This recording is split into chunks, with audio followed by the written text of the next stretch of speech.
नमस्कार सभी साथियों को। हमारे सागर भाई ने एक मुहिम शादी शुरू की है आजकल।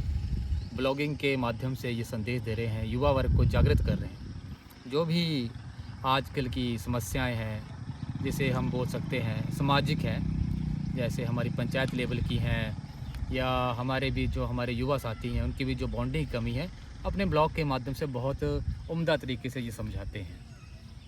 खैर, एक अच्छी मुहिम होने के बावजूद उनकी थोड़ी सी समस्या है। कुछ 8-9 महीने पहले इनकी एक छोटी सी एक्सीडेंट हुई थी, जिसकी वजह से इनको कुछ दिक्कत आई थी इनके पैर में।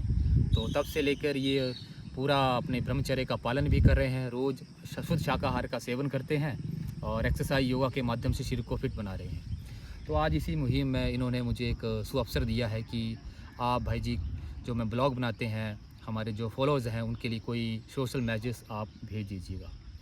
तो आज के समय में सबसे बड़ी बात है कि जिसका शरीर स्वस्थ है उसके लिए तो सारी दुनिया ही स्वर्ग है। कहने का भावार्थ है मेरा, जिसका शरीर बहुत उत्तम है, ठीक है, स्वस्थ है, वो अपनी जीवन की दिनचर्या, अपने माता पिता, अपने जो घर वाले हैं, अपनी फैमिली सर्कल, अपने मित्र सज्जन या जहाँ भी वो जॉब करते हैं, वो खुश रहेंगे, आनंदित रहेंगे। जिनका शरीर ठीक नहीं है वो परेशान रहेंगे। और अधिकतर युवाओं में आजकल सबसे बड़ी समस्या आ रही है, अत्यधिक वो फ़ोन का यूज़ कर रहे हैं। ये बहुत बुरी बात है। फ़ोन का यूज़ उतना ही करना चाहिए जितना हमारे लिए ज़रूरी हो।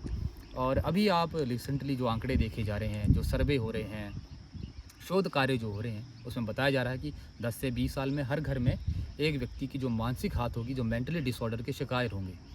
तो ये जो शिकारपन है किसकी वजह से है? फ़ोन की वजह से। क्योंकि ध्यान आपका एक स्क्रीन पे रहता है, टाइम आउट 10-15 सेकंड की रील आउट होती है, या कोई भी आप जो छोटी-छोटी ऐड देखते हैं, तो जो हमारा मानसिक पटल है वो फ्लक्चुएट होता रहता है, ध्यान नहीं बनता है हमारा। मन में नाना प्रकार के हमारे बुद्धि में विचार आते हैं जो हमें प्रभावित करते हैं। वो युवा पीढ़ी की सबसे बड़ी कमज़ोरी हो चुकी है। ये सबसे ज़्यादा युवा पीढ़ी का जो मानसिक स्तर है, तो मैं कहना चाहूँगा जो 18 से 22 साल के युवा हैं या 16 साल के, उनकी स्थिति इस तरह से हो चुकी है कि वो उनका ध्यान किसी विषय वस्तु पर या किसी, हम बोल सकते हैं, ना पढ़ाई पर, ना उनके घर में, ना छोटे मोटे कामों में नहीं लगता है। इस वजह से आने वाली जो भारतवर्ष की पीढ़ी है, भारतवर्ष की नहीं संपूर्ण जगत की, इस पूरे वर्ल्ड में जो भी यूथ है वो दिनों दिन डिप्रेस होता जा रहा है। मात्र उसका ध्यान रह गया है कि अधिक से धन कैसा कमाए, एक आनंद भरा जीवन, यानी एक लग्जरी लाइफस्टाइल। लेकिन लग्जरी लाइफस्टाइल जीने के लिए उन सभी युवाओं साथियों को एक संदेश रहेगा। भारतवर्ष को आज़ाद हुए 17 वर्ष से ज़्यादा हो चुके हैं। तो हमारे जो पूर्वज थे, हमारे बुजुर्ग थे, उन्होंने इतना बड़ा बलिदान दिया, इतनी लड़ाइयाँ लड़ी हैं। और ज़्यादा नहीं, 20-25 वर्ष की पहले लौटते हैं, जब 4G और 3G का समय नहीं था, तो इतना संघर्ष रहता था कम्युनिकेशन करने में, हर चीज़ों में। आज चीज़ें इतनी आसान हो गई हैं, यानी आपके लिए न्यूयॉर्क से लेकर दुबई, दुबई से लेकर ऑस्ट्रेलिया, न्यू जर्सी, और आप चाहे गल्फ़ कंट्री में चले जाएँ, ठीक है, यूरोप में चले जाएँ, मालदीव में चले जाएँ, साउथ ईस्ट एशिया चले जाएँ, ईज़ी आपका कन्वेंस है, ईज़ी आप जा सकते हैं। फ़्लाइट्स हैं आपके पास, बहुत अच्छी कम्युनिकेशंस हैं, क्रूज़ हैं, ठीक है। और सबसे बड़ी बात, आजकल युवाओं के लिए जो धन जैसी समस्या रहती थी, अब वो भी पहले जैसी नहीं रही है। और रोज़गार के साधन भी फ्लक्चुएट पहले भी थे, आज भी होते रहते हैं। तो कहने का मतलब ये है, जब वो स्थितियाँ पहले इतनी बद और बदतर थी, और आज जो स्थितियाँ इतनी अच्छी हो गई हैं सबके लिए, तो फिर भी युवा के मन में कुंठा रहती है कि उसके जीवन में कुछ कमी है। तो जीवन में जो कमी है वो क्या है? इसका सारा निचोड़ हारा लिखता है जो हमारी संस्कार हैं, जो हमारी चित्तवृत्तियाँ हैं, जिसमें हमारे मन पे कंट्रोल नहीं है, हमारे स्वास्थ्य पे, हमारे भोजन व्यवस्था पर। धीरे धीरे ऐसा हो रहा है कि जो हमारा भोजन है और जो हमारा इन्वायरमेंट में जो हमारा पर्यावरण है, वो धीरे धीरे दूषित होता जा रहा है।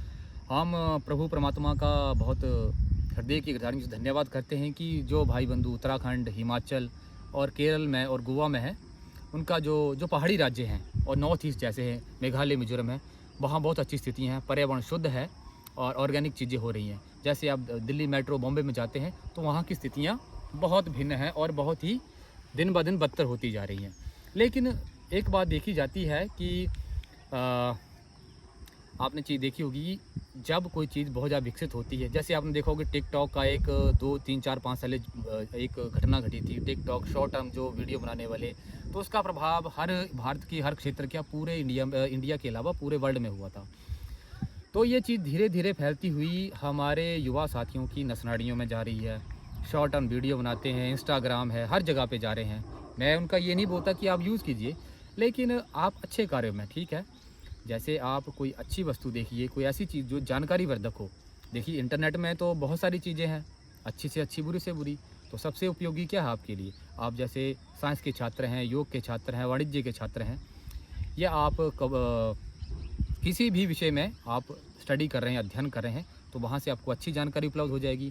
अभी तो 10-20 वर्ष पहले ऐसा नहीं था, आपको महंगी किताबें लेनी पड़ती थी, बहुत मुश्किल से आपको जो ज्ञान मिलता था। लेकिन आज कितना सरल हो गया है, इतना आसान हो गया है। आप घर बैठे ही इतने खुद को मजबूत और अच्छे लेवल पे, स्टडी के लेवल पे इतना अच्छा मटेरियल मिलता है।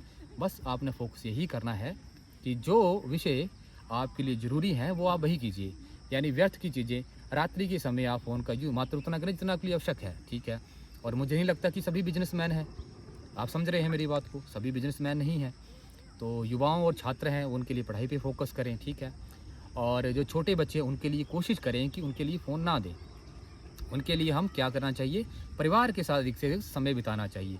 जब हम परिवार के साथ अधिक से समय बिताएंगे तो हमारा जो वसुधैव कुटुंबकम का जो एक हमारा स्लोगन है संस्कृत में, जो हमारी भारतीय वैदिक पद्धति है, उसके अनुसार जितना हम साथ में रहेंगे परिवार के साथ, एक समाज के साथ, एक गांव में अपने मित्र सज्जनों बंधुओं और अपनी जो माता पिता है उनके साथ रहेंगे और हमारा जो संपर्क उनके साथ रहेगा तो बहुत ही उत्तम हमारे लिए रहता है और हमारा समाज अच्छा बनता है।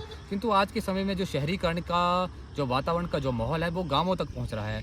हर घर में 4 से 5 फ़ोन होते हैं, अलग अलग बैठते हैं, सबको ही पता है। फिर धीरे धीरे दूरियां बढ़ती जा रही हैं। माताएं बहनें बोलती हैं बच्चों को अच्छी शिक्षा देनी है, ये मात्र शहरों में भी संभव है। कांगड़ा जाते हैं, धर्मशाला जाते हैं या दूर वाली स्थितियों में जाते हैं तो ऐसा क्या होता है, परिवार टूटते हैं, घर में बूढ़े बुजुर्ग रह जाते हैं। तो धीरे धीरे जो संयुक्त परिवार है, ज्वाइंट फैमिली ख़त्म हो रही है, जो सिंगल फैमिली है उनको बढ़ावा मिल रहा है। और युवा वर्ग को तो अब ये भी भूलने जाए कि ताया ताई, चाचा चाची, बुआ मासी, ये रिश्ते भी धीरे धीरे उनको सम से बाहर आ रहे हैं। अब सिर्फ एक ही वर्ड होता है अंकल आंटी, यही यूज़ किया जाता है। तो यही अपील रहेगी मेरी युवा साथियों से और पूरे हिमाचल और भारतवर्ष के जितने भी युवा साथी सुन रहे हैं कि मिलजुल कर रहें, अपनी वैदिक संस्कृति प्रकृति की ओर लौटें और जो हमारे भीतर जो भी कुंठाएँ हैं उनको हम तुम्हें दूर करना चाहिए। कैसे दूर हो सकती हैं ये कुंठाएँ? ये कुंठाएँ सिर्फ परिवार में रहकर, परिवार से जो आपको ज्ञान मिलेगा, संस्कार मिलेंगे, वो आपको कहीं नहीं मिलेंगे। तो आपसे यही निवेदन है कि आप घर में रहें, सुरक्षित रहें और अपने परिवार के साथ अधिक से अधिक समय बिताने का प्रयास करें। रोजगार साधन जरूरी हैं, युवाओं को निकलना पड़ता है, लेकिन घर भी बहुत आवश्यक है। अपना पर्यावरण, आस पड़ोस, ये चीज़ें आपके लिए बहुत आवश्यक है। जो शहरीकरण का जो ठप्पा है, जो शहरी मानसिकता है, वो अपने गाँवों में ना आने दें, ठीक है। स्वदेशी रहें, देसी बने। धन्यवाद, प्रणाम, ओम नमः शिवाय।